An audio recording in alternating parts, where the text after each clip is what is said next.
second match of the tournament was the final. So his opponent, Julian, he has the same opponent as his first match. His opponent went to the consolation match, won that, so now they're back in the final because it was a three-person bracket.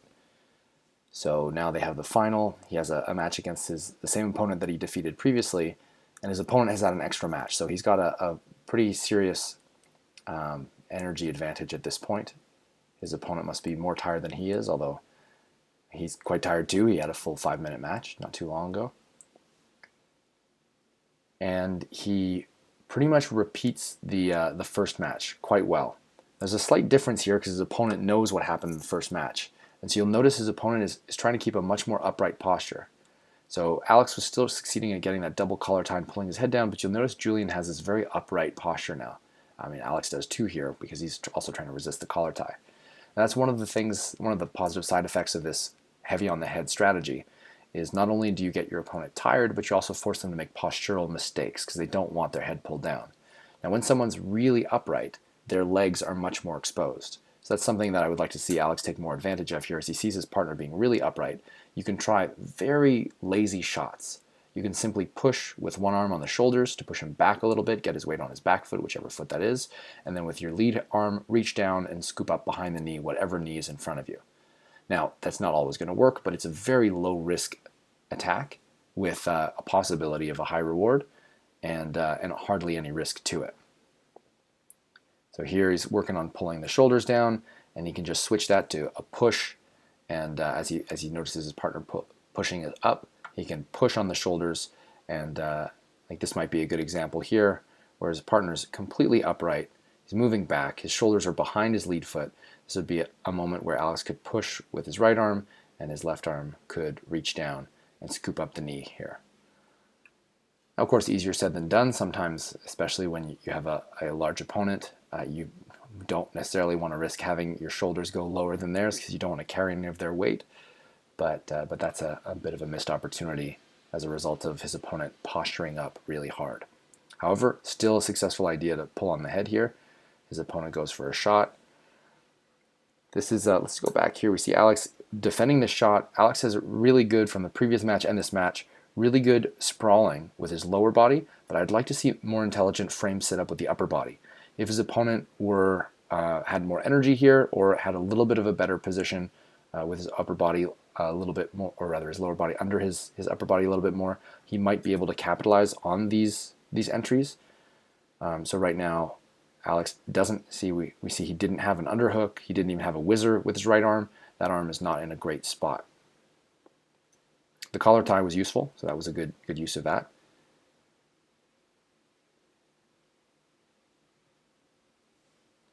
And there's opponents getting it on the leg again. Alex has the headlock position, is able to free his arm, but again, that was a moment where if there was a difference in the energy balance, his opponent might have been able to capitalize on that. See, his opponent here does have a body lock.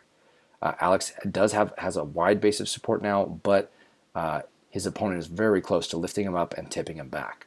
So this is a playing with fire moment here. So he almost gets him. Alex is defending really well, just trying to keep his base. Here, his opponent could drop his hips down and lift his chest up, and he would have a pretty good entry on Alex's leg here. But Alex is doing a great job of sprawling back, so way to go. Keep that up.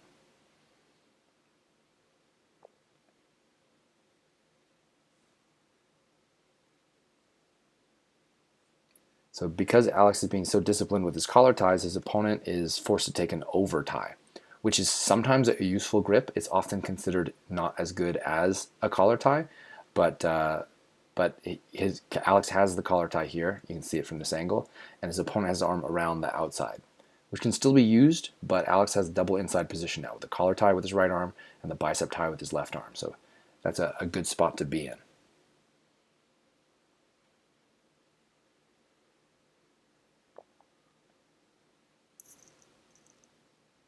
So we're more than a minute and a half into the round now.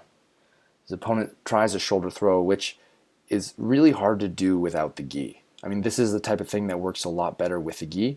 So his opponent turns around and is trying to flip him over. He's making at least one mistake here.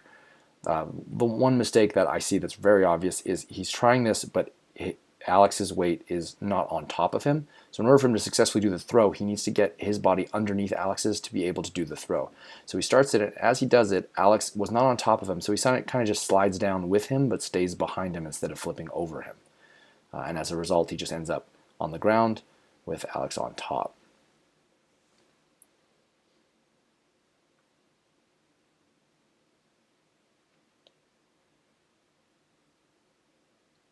Now that was just a desperate scramble.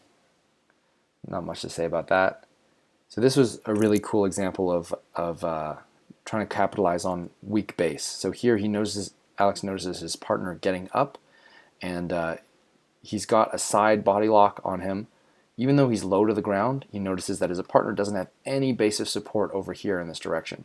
So he tips him over this way. Now, even though his shoulders are leading, he knows that as he tips his partner out this way, his partner doesn't have anything to base on.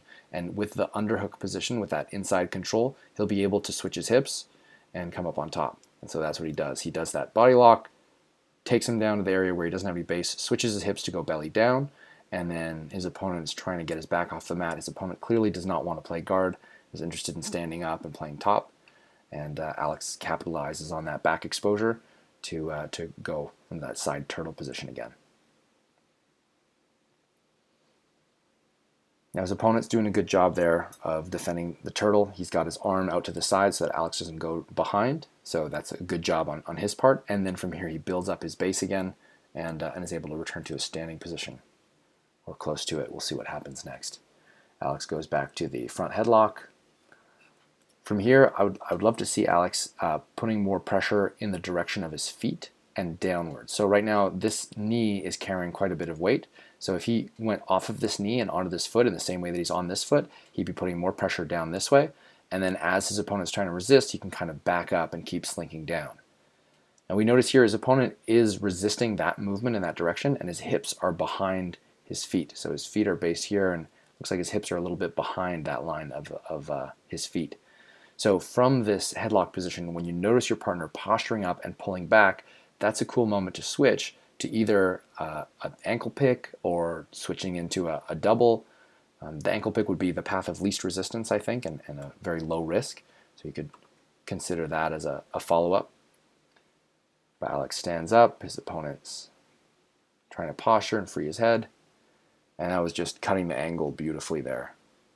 So he's got the underhook, and his opponent is caught off balance. Here, big opening. He's got the underhook. He's got the overhook. He pushes his opponent in this direction, and at this point in the match, his opponent's too tired to react quickly enough to that. And he gets the takedown. He's also down in side control. He's got a crossface. I believe he's got an underhook on the far side. In order to score more points for knee on belly, he would have had to keep his left knee on his partner's abdomen and have the right leg off the ground.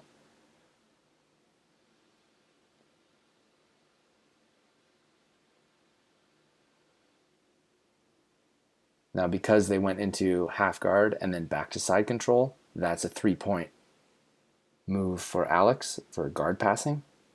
Now here I would love to see his left arm having an underhook. So that would be you can count that as a mistake if we go back a little bit.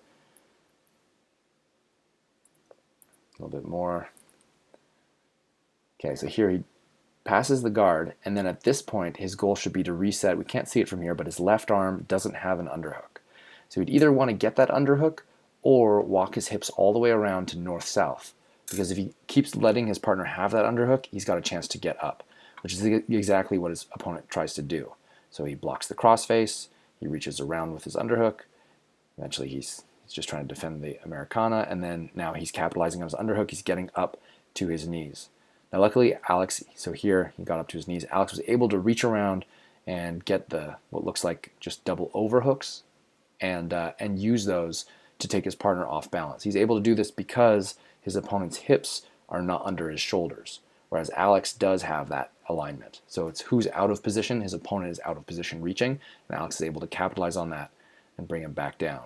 Again, I'd like to see him grab that underhook or circle his hips around and go to north-south. He's trying to get that underhook. There, he got it. Wonderful. Now from this pin, he can do a number of things. He's trying to step over to work towards a more dominant position to go towards the mount.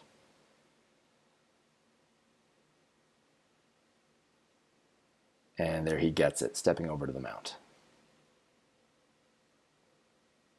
Now he's working towards the underhook. If he can isolate this arm, he'll be able to then work towards attacks that involve the elbow going higher than the shoulder line.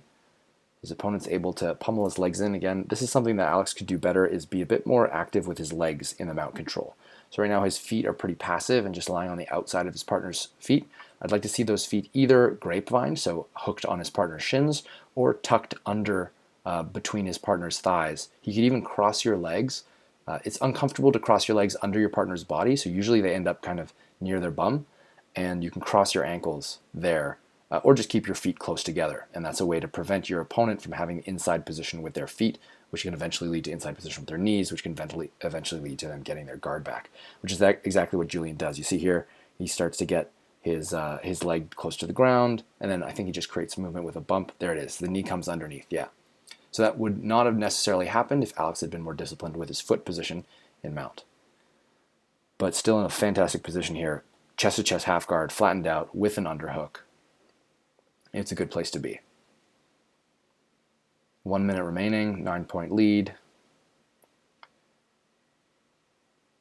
Alex needs to pass, and so he gets his knee free. Once the knee is free, then he can work on getting that underhook and then creating more space here between the knee and the elbow. His opponent wisely recollects the knee and goes back to half guard from quarter guard.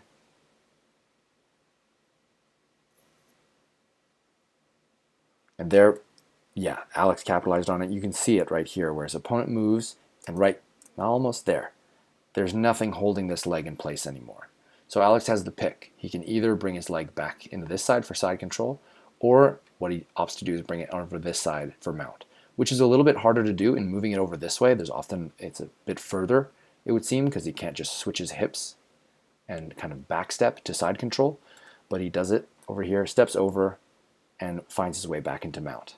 From here, I'd like to see the feet come underneath a little bit more. There, that's almost what I was talking about earlier on, the feet coming close together near the buttocks. His opponent's able to recollect. And I think Alex at this point has a kind of lock on the head. It's hard to see from this point. It's almost like an arm triangle. I think he is trying to go for an arm triangle. Yeah, there you go. He's got kind of a mix between an arm triangle and a smother choke, and is able to get the tap in the very last second of the match. Beautiful match, Alex. Great work, Julian.